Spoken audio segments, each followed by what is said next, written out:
lillah nahmaduhu wa nasta'inuhu wa nastaghfiruh wa na'udzu billahi min shururi anfusina wa sayyiati a'malina may yahdihillahu fala mudhillalah wa may yudlilhu fala hadiyalah. Ashhadu an la ilaha illallah wahdahu la syarikalah wa ashhadu anna Muhammadan abduhu wa rasuluh. Allahumma shalli wa sallim ala sayyidina Muhammadin wa ala alihi wa ashabihi wa man tabi'ahum bi ihsanin ila yaumiddin, amma ba'du. Qala Allah Ta'ala fi Qur'anihil Azim, a'udzu billahi minasy syaithanir rajim. Ya ayyuhalladzina amanu taqullaha wal tanzur nafsum ma qaddamat lighad wattaqullaha innallaha khabirum bima ta'malun. Puji serta syukur kita panjatkan kehadirat Allah Subhanahu wa Ta'ala, Beliau yang telah memberikan kita banyak nikmat yang tak terhingga, terutama nikmat hidup, nikmat sehat, dan yang paling utama adalah nikmat iman dan Islam. Sehingga dengan nikmatnya, alhamdulillah, kita bisa menjalankan perintahnya. Di antaranya qiyamul lail, salat subuh berjamaah, dan sekarang kita mengadakan halaqah. Mudah-mudahan amal ibadah yang kita jalankan yang disertai dengan niat yang ikhlas merupakan amal sholih yang diterima oleh Allah Subhanahu wa Ta'ala dan dibalas dengan balasan yang berlipat ganda. Amin ya rabbal alamin. Salawat serta salam mudah-mudahan dilimpahkan kepada junjungan kita, yakni habibana nabiyana Muhammad sallallahu alaihi wasallam, juga kepada para keluarganya, para sahabatnya, tabi'in dan tabi'atnya, dan mudah-mudahan kita semua yang sampai hari ini istiqomah dalam menjalankan sunnahnya, sampai hari ini masih mencintainya, kita tergolong sebagai umatnya dan layak mendapatkan syafaatnya nanti di yaumul akhirat. Amin ya Allah ya rabbal alamin. Alhamdulillah, pada subuh kali ini saya bisa bersilaturahmi dengan ikhwan semua, dengan adik-adik semua. Mudah-mudahan dengan wasilah halaqah subuh ini merupakan wasilah untuk jalinan silaturahmi, merupakan wasilah untuk mempererat ukhuwah Islamiyah, karena kita tahu bahwa sesama muslim itu adalah saudara. Innamal mu'minuna ikhwatun, sungguhnya mukmin itu adalah bersaudara. Maka mudah-mudahan dengan pertemuan-pertemuan, apakah itu lewat pengajian atau pertemuan yang lain, ini merupakan wasilah di dalam rangka mempererat tali silaturahmi, di dalam rangka mempererat ukhuwah Islamiyah. Dan dengan eratnya ukhuwah Islamiyah terjalin persatuan umat Islam, dan dengan terjalinnya persatuan umat Islam, maka itu akan melahirkan kekuatan di dalam agama Islam. Akan tetapi apabila umat Islam tidak menjalin ukhuwah, yang akhirnya tidak ada persatuan, maka itu akan melahirkan lemah di dalam agama Islam. Maka Allah mengingatkan, wala tanaza'u fatafshalu wa tadhhabu rihukum. Dan janganlah kalian bercerai-berai, dan jangan kalian bertolak belakang, karena itu akan mengakibatkan hilangnya kekuatan umat Islam. Para hadirin, adik-adik sekalian, juga para ibu yang sama-sama hadir. Pada halaqah kali ini saya akan mengawali atau membuka tausiah dengan membacakan satu hadis. Bismillahirrahmanirrahim. Yatba'ul mayita salasatun fayarji'u isnani wa yabqa ma'ahu wahidun fayarji'u ahluhu wa maluhu wa yabqa amaluhu. Terjemahnya, yang akan mengikuti mayit, tapi jangan serem ya.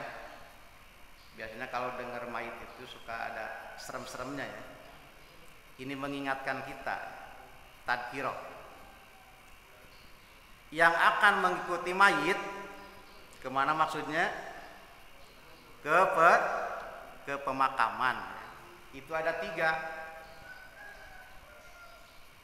Hanya dari yang 3 ini, yang 2 akan kembali ke rumah, yang 1 menemani si mayit di alam kubur. Mana yang 2 yang akan kembali? Fayarji'u ahluhu wa maluhu. Yang akan kembali adalah keluarga dan harta. Dan yang 1 akan menemani mayit di dalam kubur. Apakah yang akan menemani? Wa yabqa amaluhu. Yang akan menemani mayit di alam kubur adalah amalnya. Saya ulangi ya. Yang akan menemani mayit ke pemakaman itu ada 3. Yang 2 kembali, yang 1 tetap menemani di dalam kubur. Yang akan kembali adalah keluarga dan harta. Ada harta yang ikut ke pemakaman? Ada ya, hanya sedikit. Paling biasanya samping ya. Atau apalagi itu tuh apa tuh? Tikar ya, samak. Paling seperti itu ya.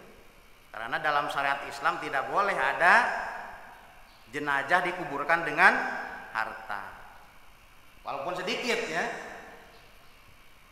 Sehingga apabila ada jenazah terkubur dengan harta itu harus digali kembali. Harus diambil hartanya. Itu menurut syariat Islam.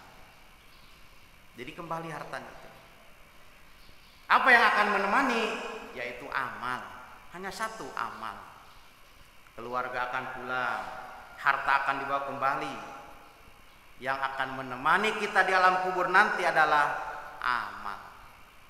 Ya. Amal itu ada 2. 1 amal soleh, atau suka kita istilahkan dengan amal baik, amal khair, atau amal hasanah. Yang kedua amal buruk. Dalam Al-Quran disebut amalun ghairu sholih. Kita istilahkan dengan amal buruk, amal tidak baik. Apabila si mayit di alam kubur ditemani oleh amal baik, maka keadaan kuburnya akan luas. Keadaan kuburnya akan terang. Di alam kuburnya akan merasakan kenikmatan sampai hari kiamat nanti. Maka ketika kita mendoakan jenazah, di antara doanya warfa darajatahu fil mahdiyin wabsah lahu fi qabrihi wa nawwir lahu fihi. Ya Allah, luaskanlah kuburnya, terangkanlah kuburnya. Nah itu kalau ditemani oleh amal baik di alam kuburnya, maka akan seperti apa yang dikatakan dalam doa tadi. Kuburannya akan luas, akan terang, akan merasakan kenikmatan kubur sampai hari kiamat nanti. Adapun apabila mayit di alam kubur ditemani oleh amal buruk, oleh amal yang tidak baik, maka di alam kuburnya akan sempit, akan gelap kuburnya, dan akan disiksa di alam kuburnya sampai hari kiamat. Wa bainahuma barjahun ila yaumi yub'atsun. Antara dunia dan akhirat ada barjah. Artinya barjah itu alam perantara ya, yang disebut dengan barjah. Sampai kapan? Ila yaumi yub'atsun, sampai hari dibangkitkan, sampai hari kiamat ya. Kita bayangkan ya, kalau yang nikmat ya nikmat, tapi kalau yang dikuburnya disiksa, yang meninggalnya dari zaman Nabi Nuh sampai hari kiamat nanti berapa ribu tahun disiksa terus. Naudzubillahi min dzalik ya. Nah maka dengan hadis ini kita diingatkan bahwa ketika kita hidup di dunia sekarang jangan disia-siakan. Tetapi umur kita di dunia ini betul-betul harus dimanfaatkan untuk sebanyak-banyaknya beramal baik. Tinggalkan amal yang tidak baik, kerjakanlah amal yang baik, kerjakan amal soleh. Karena jelas yang akan menemani kita di alam kubur nanti adalah amal-amal. Kalau amal baik kita nikmat di alam kubur. Kalau amalnya buruk kita disiksa di alam kubur.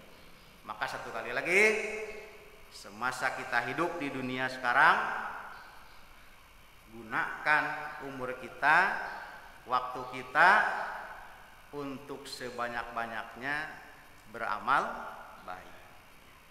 Apapun amalnya. Namun dalam beramal baik ya, kita harus memilih amal yang pokok, harus memilih mengutamakan amal yang lebih utama. Coba apa? Amal yang paling utama atau amal yang pokok itu apa tuh? Sholat. Jadi setelah syahadat adalah sholat. Itu pokok. Jadi syahadat sebagai akidahnya, syahadat sebagai pondasinya, setelah itu adalah sholat ya. Kenapa disebut pokok? Karena menurut hadis ya, nanti di akhirat yang pertama dihisab dari amal kita adalah sholat. Awwalu ma yuhasabu bil abdu yaumal qiyamah as-sholat. Sholat yang pertama dihisab. Fa in saluhat saluha sairu amalihi. Apabila sholatnya beres, maka beres seluruh amalnya. Wa in pasadat sairu amalihi. Apabila sholatnya rusak seluruh amalnya. Pokok ya. Sholat itu pokok. Semua bergantung di atas sholat. Maka suka ada yang mengumpamakan ya, rukun Islam itu diumpamakan jari yang 5 gitu. Ini perumpamaan aja ya, bukan dari hadis ini mah, perumpamaan aja. Jadi diibaratkan rukun Islam itu jari yang 5. Ini kan, kalau 5 jari kan bisa megang, dilepaskan yang satu masih bisa megang, dilepaskan yang kedua masih bisa megang, dilepaskan yang ketiga masih bisa megang. Baru 2 masih tertinggal 2 ya. Nah kalau yang 2 dilepaskan akan lepas. Nah yang 2 ini diibaratkan diibaratkan sholat dan syahadat dan sholat. Artinya ketika yang 3 belum dilaksanakan masih Islam. Hajinya belum karena mungkin belum mampu, ya. Zakatnya belum karena mungkin belum nisab, belum punya hartanya. Puasa hanya setahun sekali yang fardu. Betul. Baru 2 ya. Tapi dengan yang 2 ini diibaratkan syahadat dan sholat, kita masih tetap sebagai muslim. Akan tetapi ketika salah satu dari yang 2 ini hilang, bagaimana Islamnya? Lepas tidak? Lepas tuh. Lepas satu, udah tidak bisa megangnya. Syahadatnya lepas, Islamnya lepas. Sholatnya lepas, Islam pun lepas. Maka sabda Rasulullah, al-ahdu alladzi bainana wa bainahum as-shalah, faman tarokaha faqad kafara. Pengikat antara aku, kata Rasul, dan antara umatku adalah sholat. Jadi yang mengikat antara Rasul dan umat itu adalah sholat. Maka barang siapa meninggalkan sholat, berarti dia kufur. Artinya lepas Islamnya. Nah ini. Maka sholat itu adalah amal yang pokok, ya. Amal yang paling utama. Alhamdulillah, ya, kita sudah istiqomah dalam menjalankan sholat yang 5 waktu. Bahkan alhamdulillah sudah ditambah dengan sholat-sholat sunnah sebagai penyempurna yang fardu. Ya. Dalam menjalankan sholat pun kita harus berusaha menjalankan sholat yang lebih utama. Menjalankan sholat yang lebih utama adalah sholat di awal waktu. Sholat di awal waktu. Kalau di tengah waktu sholatnya sah tidak? Sah. Waktu duhur jam 12 kita sholat jam 2 sah. Sah. Tetapi ternyata yang paling utama adalah di awal waktu. Ada sahabat yang bertanya kepada Rasulullah. Kata beliau, ayyul amali afdalu, wahai Rasul, amal apa yang paling utama? Rasulullah menjawab, as-sholatu fi awali waktiha, adalah sholat di awal waktu. Itu yang paling utama. Maka dalam menjalankan sholat, kita usahakan menjalankan di awal. Di awal. Maksud di awal itu setelah adzan. Setelah adzan sholat. Setelah adzan wudu sholat. Itu yang paling utamanya. Walaupun tadi kita menjalankan di tengah waktu sah-sah saja, tapi yang paling utama. Tidak hanya di awal waktu, yang lebih utama lagi adalah berjamaah. Berjamaah ya. Walaupun tidak di masjid, misalnya kita menjalankan sholat di musola, atau mungkin dikenakan udzur ya, kita menjalankan di rumah. Yang penting berjamaah, itu lebih utama lagi. Sholatul jamaati afdalu min sholatil fardhi bisab'in wa isrina darajah.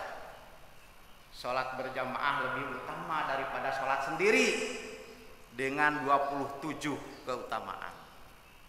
Nah, maka selain di awal waktu, kita pun harus berjamaah. Walaupun mungkin tidak di masjid berjamaahnya, dikarenakan sesuatu hal.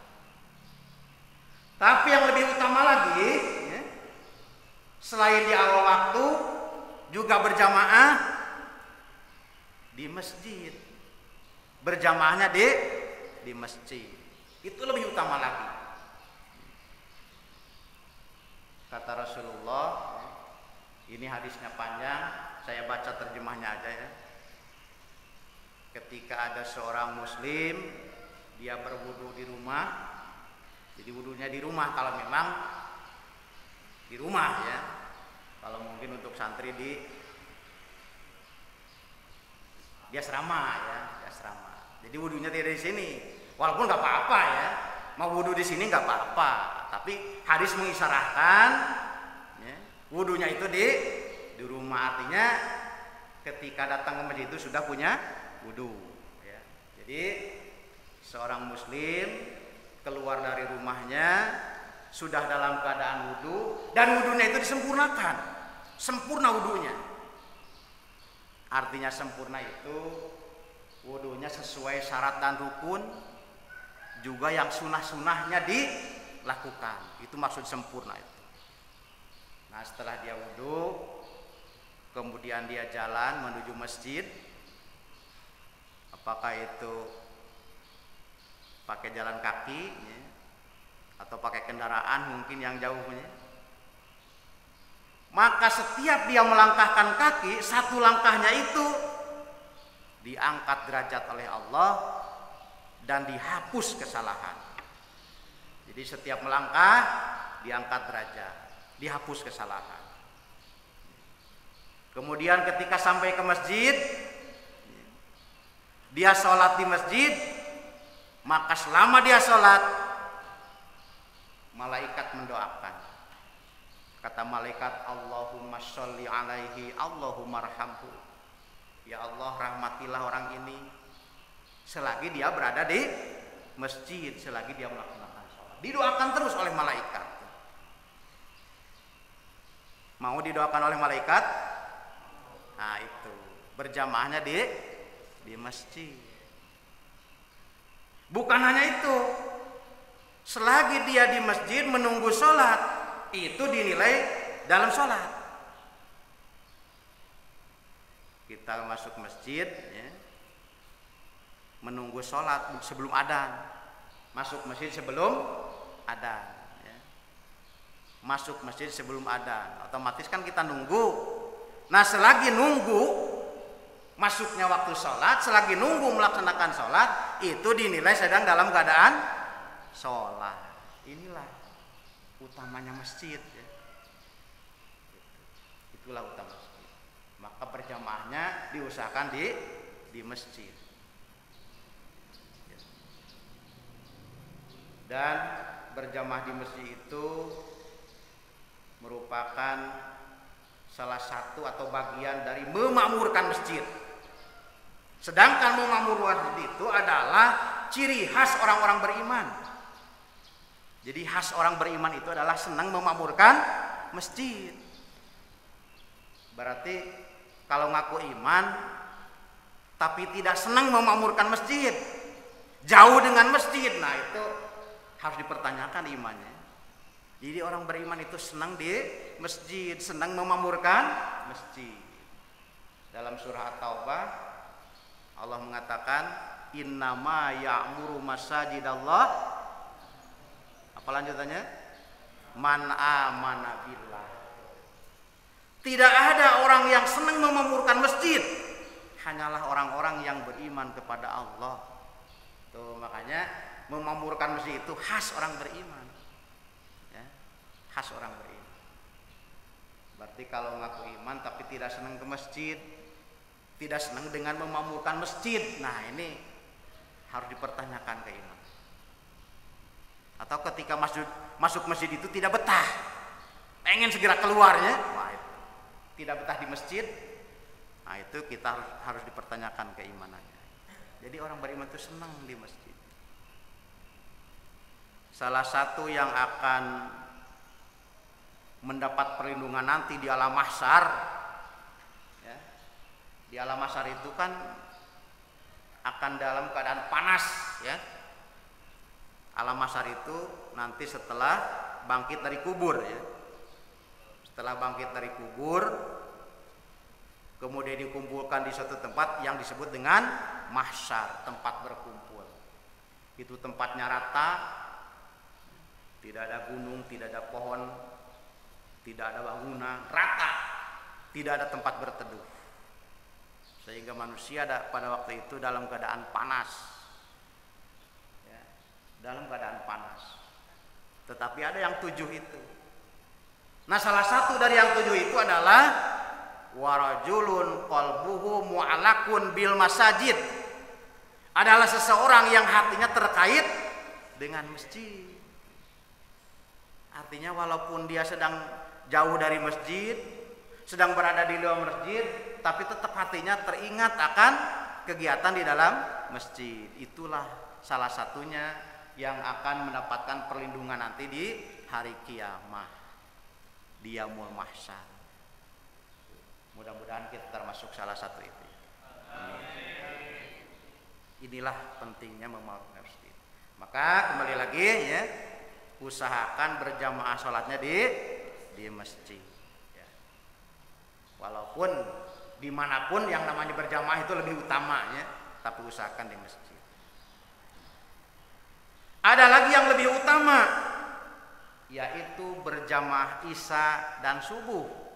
Itu ternyata lebih utama lagi. Sabda Rasulullah, asqalus sholati alal munafiqin sholatul isya wa sholatul fajri. Sholat yang paling berat dilaksanakan oleh orang munafik adalah sholat isya dan sholat subuh.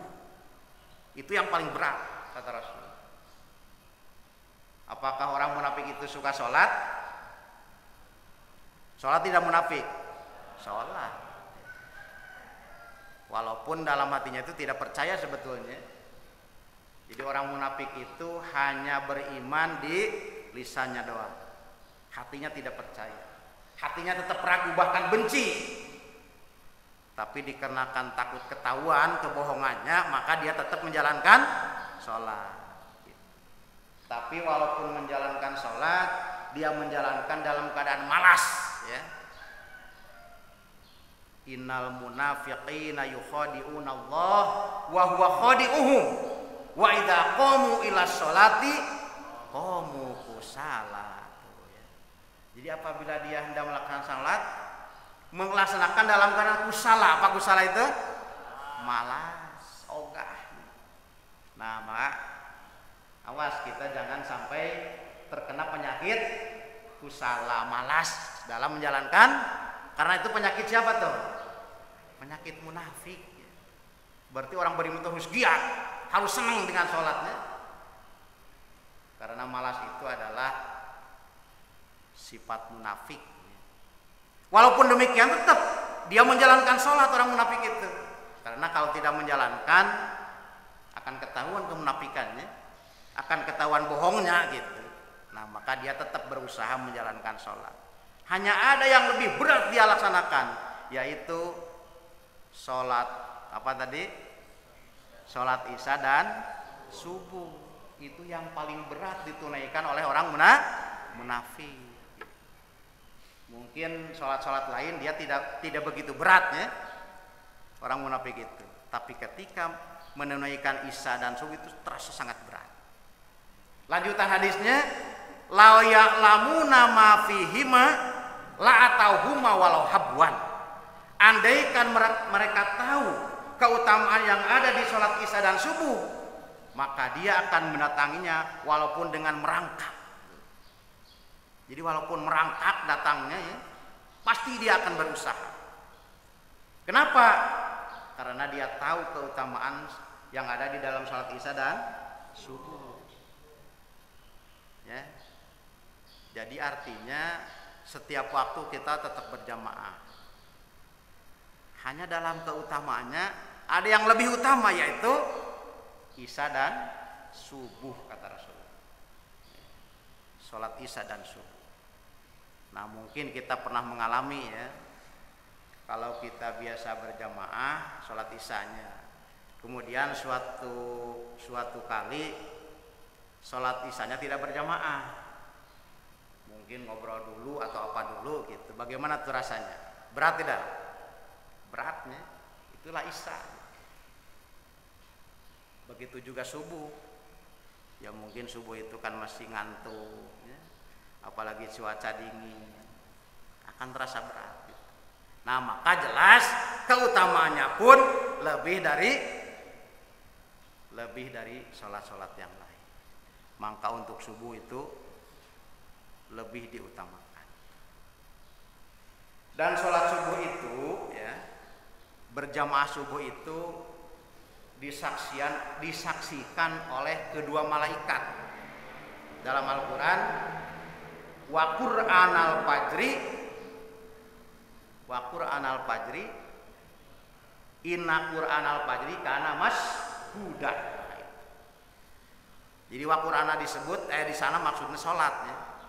Sholat subuh. Jadi bukan Quran ya. Wa Qur'anal fajri, dan sholat subuh. Inna Qur'anal fajri kana mashhuda. Karena sesungguhnya sholat subuh itu disaksikan oleh kedua malaikat. Jadi ada dua malaikat yang menyaksikan sholat subuh. Tentu sholat subuhnya yang di awal waktu, sholat subuhnya yang berjamaah. Siapa yang menyaksikan? Adalah dua malaikat yang ditugaskan oleh Allah, yang ditugaskan jaga malam dan yang ditugaskan jaga siang. Jadi tiap hari itu ya, ini kan berita dari Rasul tapi sesuatu yang gaib ya. Tapi dikarenakan ini berita dari Rasul, kita wajib percaya. Hadisnya sahih ya. Jadi tiap hari Allah itu menugaskan dua malaikat untuk jaga siang dan malam. Istilahnya di shift lah ya. Ada malaikat yang shift malam dan shift siang.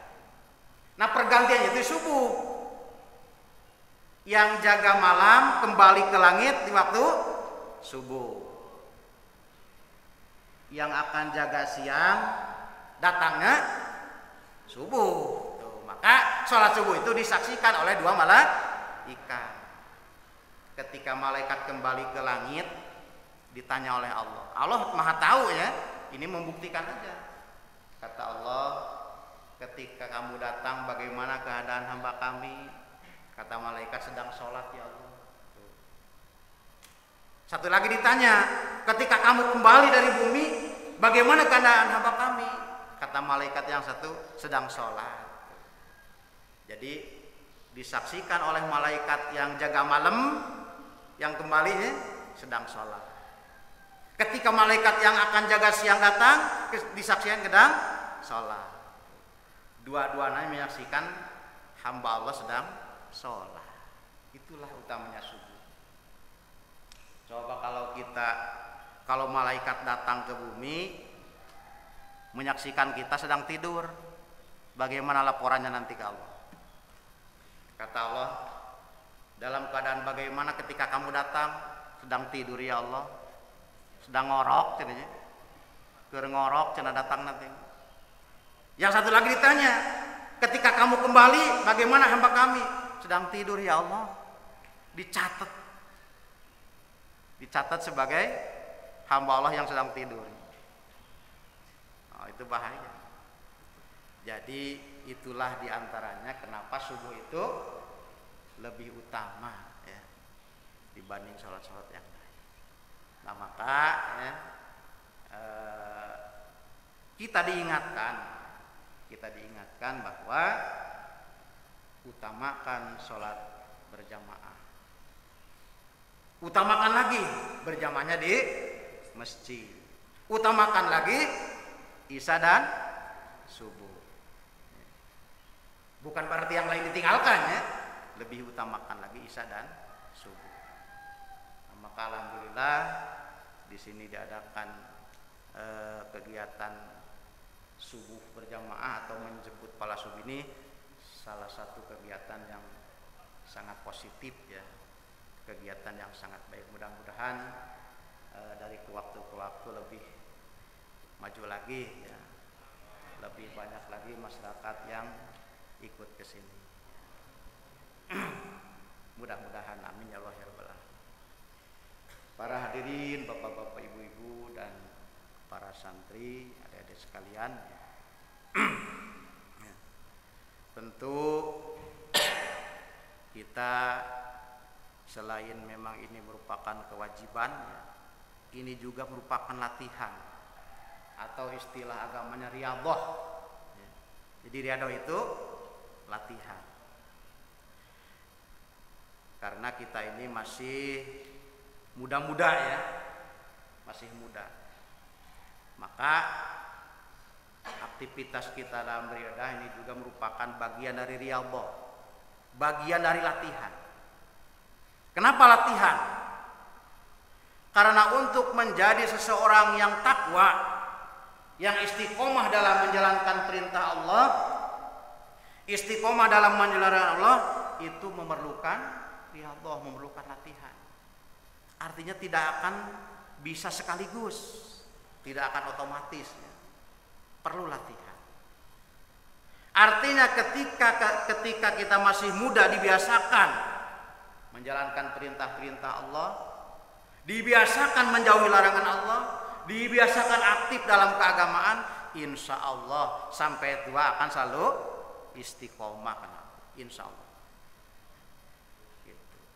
Tetapi apabila ketika masih muda kita dibiasakan jauh dari perintah Allah, suka melanggar larangan Allah, maka di masa tua pun akan seperti itu.